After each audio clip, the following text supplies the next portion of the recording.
A cacophony of content changes is on the way as the writer's strike and actor's strike continue, driving the pipeline dry of any new content coming for 2024. Now, is it completely gone? No.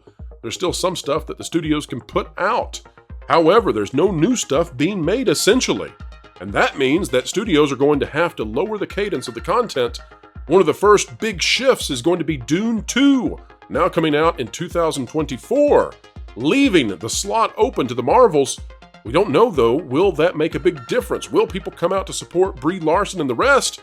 Even more fascinating, now Dune 2 goes up against, you guessed it, Snow White and the 7 Dirty Hippies.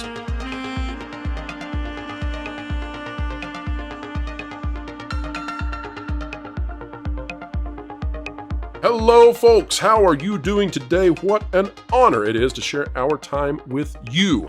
We're going to get straight into it today because we have a fascinating conversation ahead where we are talking about the changes that are coming. Changes, they are on the way as studios look for any way they can to slow down the releases, extend out the runs in theaters for their movies.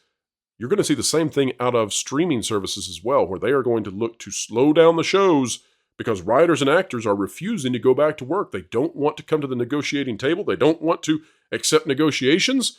That may be a little harsh. Maybe it's the studio's fault, right? Well, it doesn't matter. It simply doesn't matter because for the conversation we're having today, we're looking at there's no more stuff for audiences. So what is going to happen?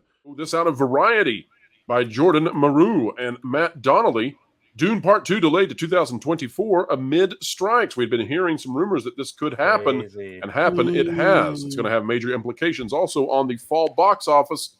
We'll explain why in just a moment. Dune Part 2 has been delayed to 2024. The story of Paul Atreides, played by Timothée Chalamet, will be continued on March 15th. Warner Brothers made the announcement Thursday after Variety exclusively reported last month that the company was eyeing a 2024 date for the sci-fi tentpole. Legendary Entertainment co-producer Dune Part 2 with Warner Brothers Film Group, and both parties had to agree on a new release date. As part of the shift, Godzilla x Kong vs. Kong: The New Empire, which was previously dated for March 14th, is getting pushed back 1 month to April 12th. Folks, remember, we've told you many times that as this strike continues on with no end in sight, you're going to see a change in the cadence of content. That is absolutely happening. The film is also produced by Legendary and Warner Brothers and is the latest entry in the Monsterverse franchise. The Dune delay comes as the WGA, which has no chief financial officer and has no lead general counsel. That's what we broke this morning on this channel. And SAG-AFTRA strikes continue to drag on. Due to the SAG-AFTRA strike, actors may not do press for any struck films, which would have meant the star-studded Dune cast would not have been on the press circuit for the big budget film. All right, let's get into what really is happening here, though, that I think we need to discuss for sure. This now opens the door for the Marvels to have less competition. It still will be going up against the Hunger Games prequel, we assume, but should the MCU now bring out the Marvels on its expected release, it will have more screens, one would suspect, than it previously had, and this may mask the distaste that many have for Brie Larson, Captain Marvel, Miss Marvel, and the rest. So let's talk about that. What do you all think would be the major implication? Do you think the Marvels will improve, or do you think the Marvels will be the beneficiary of continued hate for Disney and it just won't matter? Folks won't go see it no matter what. What do you guys think? Continued hate for Disney. I'll tell you right now, there is nothing appealing about the Marvels trailer. These are 3 characters. Well, we'll say 2 of them I could care less about. I do like the actress who plays Kamala Khan. She's really me too. Sweet, that's like my only positive. Yeah, I'm right there with you. she's cute. You know, the show really wasn't for me. You know, it was more for like teenagers. I didn't watch it. I just like the actress. She's got good energy. Oh, I watched 2 episodes. I just did. You're stronger than I am, Lorena. You're stronger than I am. There was a scene that was dead to rights, like a place I'd been at in Jersey, so I had to kind of watch it. I kind of watch it for that. But if they're trying to market this movie to like women want to see this movie, no. No, we don't. There's nothing interesting about it, and frankly, I think there's going to even be it was designed for you, though. Of a spotlight. I was going to say, John. For this. Yeah, they didn't ask me. They didn't ask me either, Lorena. They didn't ask me. What are you talking about? There's a blonde woman in it, like Mags. There's Brie Larson, and then Lorena has Teyana Paris. It's representation. Don't you guys feel seen? No. I don't know that chick. I don't know that chick. I love it. I mean, here's the elephant in the room. It's that there's no buzz for this. But first of all, this is a movie that's supposed to come out, I think, like last July. So they've been delaying this one for well over a year. The original release date was like literally last July. And there's really no buzz to this film whatsoever because they're expecting you to have watched 3 separate Disney Plus shows before you even know who any of these people are to begin with. And then, like I said, Brie Larson isn't exactly a person who's endeared herself to be a leading star to drive anyone to go watch a movie at this point in time. So you still Jacob, have that. do you think she's paying? Do you think she's paying Rachel Zegler to look worse than her for a PR benefit? Well, here's the thing: like, these 2 chicks are going to be going back to back. The way it stands now, unless one of these movies gets pushed back again. So, I mean, is anyone going to shuffle out their money to see any one of these chicks? Like, imagine like, oh, I have to choose between Brie Larson and a week later Rachel Zegler. It's like, oh, great! I can't wait to part with my money. Well, and it's interesting too. This seems to be definitely the year of the Disney female or something like that, because you're going to be having back-to-back lead insufferable females. You have Little Mermaid, and then you have, the Star Wars side of things, like the Ahsoka show, which is going to be basically an all-female cast. And then you're leading into the Marvels with another all-female leading cast. And it's like, you guys are really willing to shoot yourselves in the foot for this. And not only that, but like they can't even do any reshoots right now. They're like that whatever product they have, if this strike keeps going on, that's what you get in the theater. Yeah, I'm trying to think. To add to what Mags was saying, just to kind of clarify, you've got 3 unlikable. It's not like it's the original Charlie's Angels reboot, the one with Cameron Diaz and all that, with like hot chicks in it that people want to look at. No. And not only that, just to add to yours, Loretta, then you have the Rachel Zegler, all of this publicity out there about her, and it's just like people are going to be really sick and tired of the lead, the insufferable, unlikable. It's like the Kobe and Shaq of just insufferability. Oh my God! Yes. It's like just shut up and dribble. Just shut up and let the movie come out. We don't want to hear. Like Bree's gonna alley-oop to Rachel, and you're just gonna be absolutely. What are they gonna do? They're gonna team up for a podcast, and it's gonna be great. I know it. Oh gosh.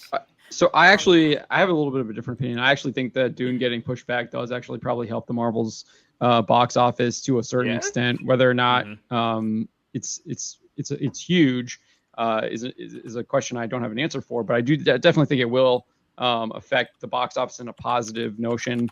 I actually think that these films already getting pushed back, and then other films not being put in production might actually be a really good thing for theaters, at least maybe in the short term, because you might be getting longer runs at the box office, which means movies are out there for a longer time. Whether or not people go and see them multiple times, we'll see. But I do think that we kind of have seen that this year. We have seen films that had maybe poor opening weekends and kind of leg out a little bit. I think Elemental, as much as that movie had only like a $29 million opening domestic weekend, it did leg out over the course of its run. I think it's still in theaters. Sound of Freedom clearly has legged out. Huge surprise of the summer for that film. Mission Impossible also kind of had a little bit of a lower opening weekend and has legged out as well. Barbie is still going really strong too. So people are going back to see movies in theaters now over a longer period of time. You're not seeing things that are front loaded as much. And I think that might help out with that, which is why I'm a little bit surprised that they only moved Godzilla Kong a month back instead of maybe a little bit further out, maybe into the summer, maybe turning that into a summer blockbuster or something like that. It's obviously still time to move that. We saw how often they move films with COVID and stuff, so it's not unheard of. But getting back to like the Marvels, I still think that the Marvel Studios brand has its diehards that are going to go see it, and I think it probably still has the potential to do a little bit more than maybe Ant-Man and the Wasp: Quantumania. We'll see. But I do think that there's probably more things going against it than what Quantumania did. I feel like Quantumania had more going for it. Is like they're literally selling it as the next setup. So maybe I'm wrong there too. And because it had that huge setup. It's like, this is the next thing. You have to go see this, and it didn't do well. It's like, well, who's going to go see the Marvels when there does it even have any kind of like connection to the MCU? It could get the Blue Beetle treatment, but I still think that it will get more revenue just because Dune has moved. I think Dune would have sucked some of that stuff up too, because I do think there's probably a crossover in the audiences there. Lord of the Rings: The War of Rohirrim, delayed until December 2000.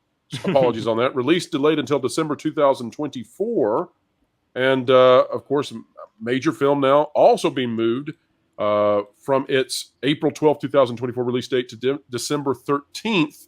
Now that goes right in line with the idea that it's not just movies from this year being moved back, but it is going to be movies of all sorts being moved back as this writer's strike continues. And, it looks like they changed their entire release schedule. It does, yes, absolutely.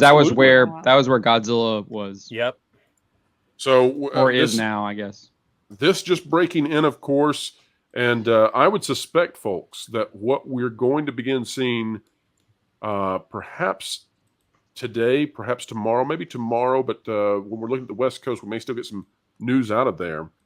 We may see some other studios begin to release their new lineups and shuffling the schedule. So be on the lookout for that. Of course, down here at the bottom, it says Sony has yet to redate Spider-Man Beyond the Spider-Verse, the sequel to this summer's global hit. So we don't even know when that might come out. This may be a very difficult situation that theaters are placed into. Panel, any thoughts on how difficult this just might be? I think we're at the precipice of pain now. We've been talking about it. I think we're there. I think the theaters are really perhaps in a bit of trouble. Yeah, well, these are two Warner Brothers releases pushback, of course, and War of the Rohirrim is an anime that has involvement from Peter Jackson's people, specifically Philippa Boyens. Anime inspired. Yes. Yeah. So it has the potential to have some cool stuff in it. I mean, I like the idea. I don't want them to remake Lord of the Rings, but if they're going to do an anime based off of the War of the Rohirrim, okay, yeah, that sounds fun. Sure. It's going to be woke. They've already said that the main character is a daughter who was mentioned in like one sentence instead of actually Helm Hammerhand. Oh wait, so they're going to have a girl be a warrior, or they're going to have let's say she's not digital. Let's say so is she analog, or is she actually a boy or a girl? I'm going to count that as not entirely woke.